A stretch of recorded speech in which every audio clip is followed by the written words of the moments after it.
శ్రీ రామ జన్మభూమిలో నిర్మాణం అవుతున్నటువంటి భవ్య మందిర వివరాలను కొన్నింటిని ఈ సందర్భంగా తెలుసుకుందాం.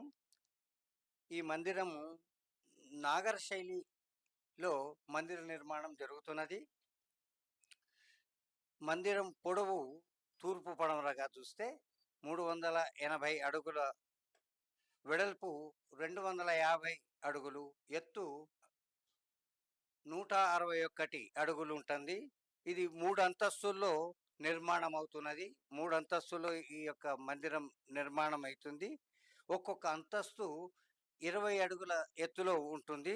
ఒక్కొక్క అంతస్తు తర్వాత గర్భగుడి లోపట ఈ యొక్క బాలరాముని విగ్రహ ప్రతిష్టాపన జరుగుతుంది. దాని